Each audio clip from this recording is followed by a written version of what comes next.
Government மட்டும்தான் Levy பண்ண முடியும். ஆனா அதே இது டாய்லெட் ப்ரிப்பரேஷனா இருந்ததுன்னா, டாய்லெட் ப்ரிப்பரேஷனோ இல்ல ட்ரக்ஸோ மெடிசன்ஸோ அந்த மாதிரி பண்ணும்போது யாரு அது லெவி பண்ண முடியும்னா சென்ட்ரல் கவர்மெண்ட் மட்டும்தான் லெவி பண்ண முடியும். ஸ்டேட் கவர்மெண்ட் லெவி பண்ண முடியாது. ஸோ இது செப்பரேட்டா ஆர்டிகல் 268ல இருந்தது. ஸோ அதையும் என்ன பண்ணாங்கன்னா ஒமிட் பண்ணாங்க. அதை ஒமிட் பண்ணதுனால என்ன ஆயிடுச்சு, சென்ட்ரல் கவர்மெண்ட் ஸ்டேட் கவர்மெண்ட் ரெண்டு பேர்த்துக்குமே லெவி பண்ணக்கூடிய பவர் வந்துருச்சு. அதுக்கப்புறம் 268A அப்படின்னு ஒரு ஆர்டிக்கல். இந்த 268A ஆர்டிக்கல் வந்து சர்வீஸ் டாக்ஸ். ஸோ நம்ம எல்லாத்துக்கும் வந்து ஒரு விஷயம் தெரியணும். சர்வீஸ் டாக்ஸ்ங்கிறது சர்வீஸ் டாக்ஸ் ஆக்ட்னு ஏதாவது செப்பரேட்டா இருக்கா? யாருக்கா தெரியுமா? சர்வீஸ் டாக்ஸ்ங்கிறதுக்கு செப்பரேட்டா சர்வீஸ் டாக்ஸ் ஆக்ட் இருக்கா? Service tax act. Okay. So இந்த சர்வீஸ் டாக்ஸ் அப்படிங்கிறது வந்து there is no service tax act. அது ஃபினான்ஸ் ஆக்ட் மூலமா தான் ரொம்ப வருஷமா அதை ஃபாலோ பண்ணிட்டு வராங்க. ஃபினான்ஸ் ஆக்ட்ங்கிறது வந்து பாத்தீங்கன்னா ஃபினான்ஸ் பில். இந்த ஃபினான்ஸ் பில் வந்து எவ்ரி இயர் வந்து நம்ம பார்லிமெண்ட்ல சப்மிட் பண்ணக்கூடியது. அதுல service tax one of the portion. அது ஒரு ஆக்ட் வந்து சர்வீஸ் டாக்ஸ் தனியா கொண்டு வரல. எப்படி எக்ஸைஸ் டியூட்டிக்கு தனியா ஆக்ட் இருக்கோ, டிஎன் தமிழ்நாடு வேல்யூ ஆடட் டாக்ஸ்னா அதுக்கு ஒரு தனி ஆக்ட் இருக்கோ, அதே மாதிரி ஒரு சென்ட்ரல் சேல்ஸ் டாக்ஸ்னா அதுக்கு தனி ஆக்ட் இருக்கோ, அந்த மாதிரி சர்வீஸ் டாக்ஸுக்குன்னு ஒரு ஆக்ட் கிடையாது.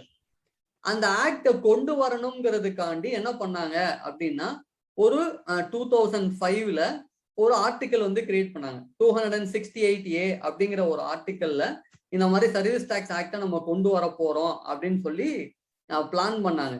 ஆனா அதுக்கப்புறமா அந்த சர்வீஸ் டாக்ஸ் ஆக்டை கொண்டு வரல. அது டிலே ஆயிடுச்சு. 2012 இருந்துச்சு. அதுக்கப்புறமா எல்லாருமே ஜிஎஸ்டி பத்தி பேச ஆரம்பிச்சாங்க. ஸோ ஜிஎஸ்டி வந்ததுன்னா ஜிஎஸ்டி நம்ம கொண்டு வந்தோம்னா எந்த ஆக்டுக்குமே தேவைப்படாது, அதனால சர்வீஸ் டாக்ஸ் ஆக்ட் கொண்டு வரணும்னு சொல்லிட்டு ரொம்ப நாளாவே அந்த செக்ஷன் வந்து ஐடியலாவே இருந்தது. அந்த ஐடியல் ஆர்டிக்கல் வந்து பாத்தீங்கன்னா ஆர்டிக்கல் 268A அப்படின்னு ஒரு ஆர்டிக்கல். அந்த ஆர்டிக்கலை ஒமிட் பண்ணாங்க. ரீசன் என்னன்னா இனிமே சர்வீஸ் டாக்ஸ் ஆக்ட் வரப்போறதே இல்லை, வர வேண்டிய அவசியமும் இல்லை. ரீசன் என்னன்னா இப்போ ஒரே ஒரு ஆக்ட் தான், அதுக்கு பேரு goods and service tax act. So அதனால இந்த 268A அப்படிங்கிற ஆர்டிக்கல் என்ன பண்ணாங்கன்னா ரிமூவ் பண்ணாங்க. அதுக்கப்புறம் வந்து பாத்தீங்கன்னா ஆர்டிக்கல் 269. இந்த ஆர்டிக்கல் 269 என்ன அப்படின்னு பாத்தீங்கன்னா சென்ட்ரல் சேல்ஸ் டாக்ஸ். நிறைய பேருக்கு முன்னாடி இந்த ஜிஎஸ்டிக்கு முன்னாடி பிராக்டிஸ் பண்ணவங்க எல்லாத்துக்குமே தெரியும். சிஎஸ்டி ரொம்பவே ஃபேமஸ்.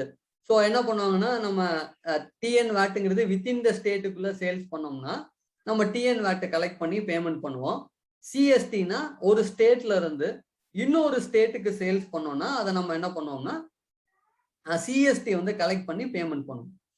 இந்த சென்ட்ரல் சேல்ஸ் டாக்ஸ் ஆக்ட்ங்கிறது வந்து பாத்தீங்கன்னா சென்ட்ரல் கவர்மெண்டோட ஆக்ட். ஆனா சென்ட்ரல் கவர்மெண்ட் என்ன பண்ணுச்சுன்னா அதை அபாலிஷ் பண்றதுக்கு ப்ரொபோஸ் பண்ணாங்க. வேண்டாம் இனிமே அந்த ஆக்ட்.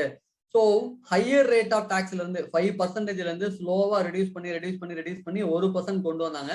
அந்த 1%க்கு அப்புறமா என்ன பண்ணணும், அபாலிஷ் பண்ணணுங்கிறதோட பிளான்ல இருந்தாங்க சென்ட்ரல் கவர்மெண்ட். ஆனா இந்த ஸ்டேட் கவர்மெண்ட்லாம் என்ன பண்ணாங்கன்னா அந்த ஆக்டை அபாலிஷ் பண்ணாதீங்க, அந்த ரெவன்யூவை நீங்க வாங்கி எங்க கிட்ட கொடுத்துருங்க, நாங்க வச்சுக்கிறோம், ஸோ அந்த அட்மினிஸ்ட்ரேஷன் நாங்க பாத்துக்கிறோம் அப்படின்னு சொல்லி ஸ்டேட் கவர்மெண்ட் எல்லாம் ஒரு ப்ரொபோசல் வச்சாங்க.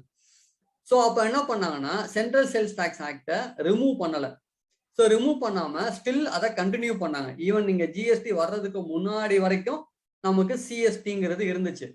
சிஎஸ்டி தோ அது சென்ட்ரல் கவர்மெண்ட் ஆக்டா இருந்தாலும் ரெவன்யூ யாருக்கு போனுச்சு அப்படின்னு பாத்தீங்கன்னா ஸ்டேட் கவர்மெண்ட்டுக்கு தான் போச்சு, சென்ட்ரல் கவர்மெண்ட்டுக்கு போகல.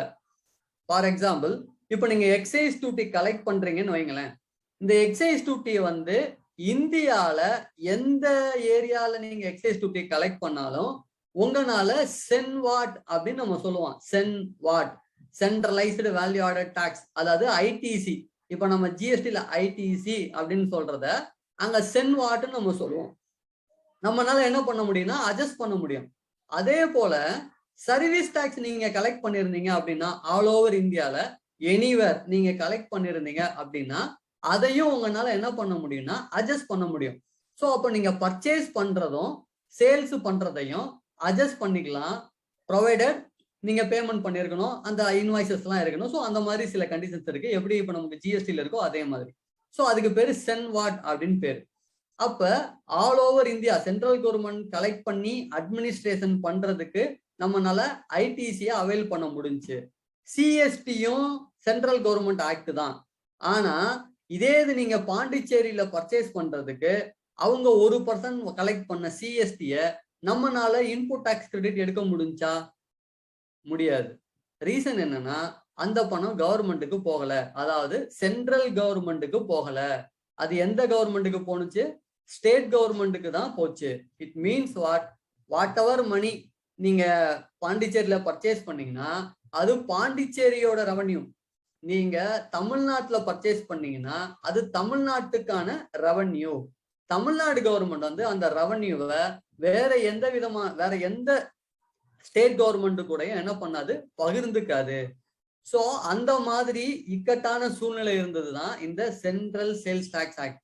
சோ இது மூலமா நிறைய ஸ்டேட் கவர்மெண்ட் வந்து ரெவன்யூ வந்து என்ன பண்ணாங்க, நிறைய ஏர்ன் பண்ணாங்க. ஆனா கன்சியூமருக்கு வந்து காஸ்ட் வந்து ஜாஸ்தியா இருந்துச்சு. ரீசன் என்னன்னா எனி டாக்ஸ் பெய்டு சிஎஸ்டி படி நீங்க என்ன டாக்ஸ் கட்டினாலும் அது காஸ்ட் ஆஃப் த ப்ராடக்ட் ஆயிடும். காஸ்ட் ஆஃப் த ப்ராடக்ட்னா என்ன அர்த்தம்? நீங்க வந்து ஒரு 10,000 ரூபாய்க்கு பொருள் வாங்குறீங்கன்னு வச்சுக்கோங்க. அந்த 10,000 ரூபாய்க்கு 1% டாக்ஸ் கட்டுறீங்க. அப்போ 1% டாக்ஸ் அப்படின்னா 100 ரூபாய் கட்டுறீங்கன்னு வச்சுங்களேன். அந்த 100 ரூபாய இதே இது ஜிஎஸ்டி மாதிரி இருந்துச்சுன்னா நம்ம ஐடிசின்னு சொல்லி என் காஸ்ட் வந்து 10,000 ரூபாய் தான், 100 ருபீஸைய வந்து நான் ஐஜிஎஸ்டின்னு புக் பண்ணியிருப்பேன். ஆனா அப்போ சிஎஸ்டில அப்படி பண்ண முடியாது. ஏன் பண்ண முடியாதுன்னா அது நம்மளால ஐடிசியை அவைல் பண்ண முடியாது. அப்போ அதை நான் காஸ்ட் ஆஃப் த ப்ராடக்டோட தான் சேர்க்கணும். அப்ப 10,000 பிளஸ் 100 10,100 ரூபாய் என்னோட காஸ்ட் ஆஃப் த ப்ராடக்ட். இந்த காஸ்ட் ஆஃப் த ப்ராடக்ட்டுக்கு நான் என்ன பண்ணி ஆகணும், எகெயின் டாக்ஸ் கட்டணும். அந்த 100 ரூபாய்க்கு திரும்ப மறுபடியும் நான் டாக்ஸ் கட்டணும். இந்த ப்ராப்ளம் வந்து முன்னாடி ப்ரியர் டு ஜிஎஸ்டில இருந்தது. அந்த செக்ஷன் கால்ட் ஆர்டிகல் 269. அதை ரிமூவ் பண்ணல. ஏன்னா இன்டர் ஸ்டேட் சேல்ஸுக்கு ஒன்லி சென்ட்ரல் கவர்மெண்ட்டுக்கு மட்டும்தான் எக்ஸ்க்ளூசிவ் பவர் இருக்கு அப்படிங்கிறத கொண்டு வந்தாங்க. அது முன்னாடி இருந்து இருக்கு. ஏன்னா ஒரு ஸ்டேட் கவர்மெண்ட் வந்து அந்த ஸ்டேட் கவர்மெண்ட்டை மட்டும்தான் லெவி பண்ண முடியும். இன்னொரு ஸ்டேட்டுக்கு போய் அவங்கனால என்ன பண்ண முடியாது, லெவி பண்ண முடியாது. அதுக்கான பவர் கான்ஸ்டிடியூஷன்ல ப்ரொஹிபிட்டட், கொடுக்கல. அப்ப ஒரு ஸ்டேட் வந்து இன்னொரு ஸ்டேட்ல நான் டாக்ஸ் கலெக்ட் பண்ணேன்னா இந்த பவர் எங்க இருந்து வரும்னா சென்ட்ரல் கவர்மெண்ட்ல இருந்து தான் வரணும். சென்ட்ரல் கவர்மெண்ட்டுக்கு மட்டும்தான் பவர் இருக்கு. ஸோ அதனால இந்த 269 ஒமிட் பண்ணல.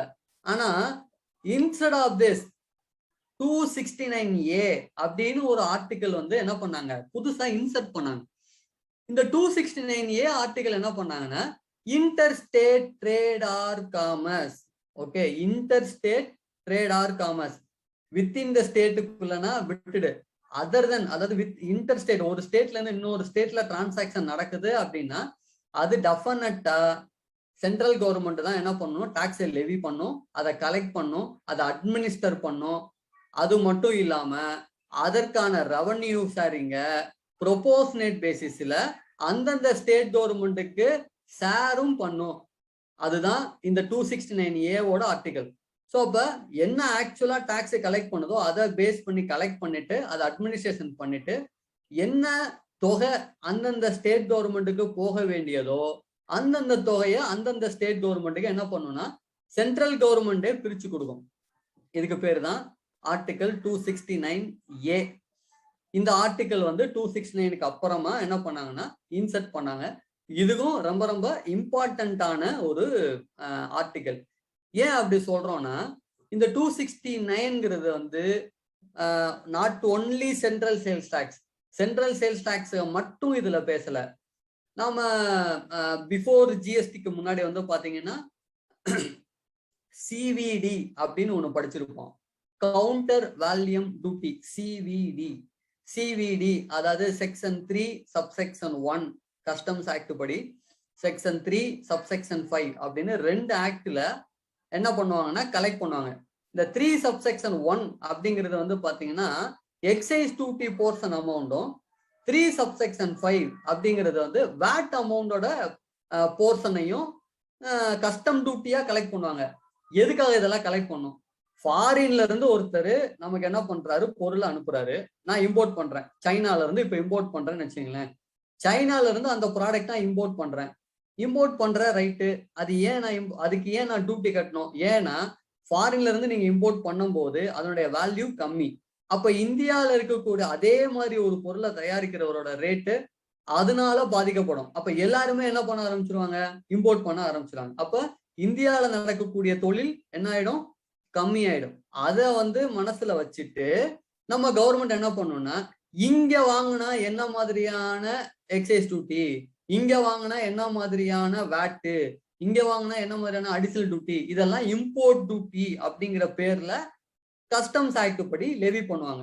இந்த கஸ்டம்ஸ் ஆக்ட் படி லெவி பண்ணும்போது 2 போர்ஷனை எக்ஸைஸ் டியூட்டியாவும் வேட்டாவும் என்ன பண்ணுவாங்கன்னா லெவி பண்ணுவாங்க. ஸோ பாத்தீங்கன்னா தெரியும், பேசிக் கஸ்டம் டியூட்டி, அதுக்கப்புறம் சிவிடி 3(1), சிவிடி 3(5), அதுக்கப்புறம் எஜுகேஷன் செஸ், இந்த மாதிரி கலெக்ட் பண்ணுவாங்க. நீங்க பில் ஆஃப் என்ட்ரி எல்லாம் பாத்தீங்கன்னா தெரியும், இன்னும் அதே மாதிரி தான் இருக்கு. பட் இப்போ இன்ஸ்டெட் ஆஃப் சிவிடிக்கு பதிலா ஐஜிஎஸ்டி அப்படின்னு வந்து என்ன பண்ணிருக்காங்கன்னா கொண்டு வந்திருக்காங்க. ஸோ அப்போ அதுவும் இந்த 269 ஆர்டிகலுக்கு மூலமா தான் வருது. அப்போ ஐஜிஎஸ்டி அப்படிங்கிறது கொண்டு வந்தனால போத் ரொம்ப ஈஸி. இப்போ 3(1) 3(5) அப்படிங்கிற கன்ஃபியூஷன் கிடையாது. ஏன்னா யூஸ்வலா நீங்க பாத்தீங்கன்னா நிறைய முன்னாடி எல்லாம் பார்த்துருப்பீங்க. நான் வந்து மெர்ச்சன்ட் எக்ஸ்போர்ட்டர்னு வச்சுக்கீங்களேன், மெர்ச்சன்ட் இம்போர்ட்டர். நான் ஃபாரின்ல இருந்து இம்போர்ட் பண்ணி இந்தியால சேல்ஸ் பண்ணுவேன். ஃபாரின்ல இருந்து இம்போர்ட் பண்ணி இந்தியால ட்ரேடிங் பண்ணுவேன். இந்த ட்ரேடிங் பண்ணும்போது 2 டாக்ஸ் எனக்கு கலெக்ட் பண்ணிருப்பாங்களா? 3(1) கலெக்ட் பண்ணிருப்பாங்க, 3(4), அதாவது 3(5) வந்து வேட்டுக்கான அமௌண்ட்டை கலெக்ட் பண்ணிருப்பாங்க. இந்த 3(5) வேட் அமௌண்ட் வந்து நான் ரீஃபண்டா கிளைம் பண்ண முடியும். எப்போ பண்ண முடியும்னா, நான் அதே பொருளை இந்தியால சேல்ஸ் பண்ணியிருந்தா. ஸோ இந்தியாவுக்குள்ள சேல்ஸ் பண்ணி நான் டாக்ஸை கட்டிட்டேன் அப்படின்னு சொன்னோம்னா, அந்த சர்டிபிகேட் காமிச்சோம்னா என்ன பண்ணுவாங்கன்னா அந்த அமௌண்ட்டை ரீஃபண்ட் பண்ணுவாங்க.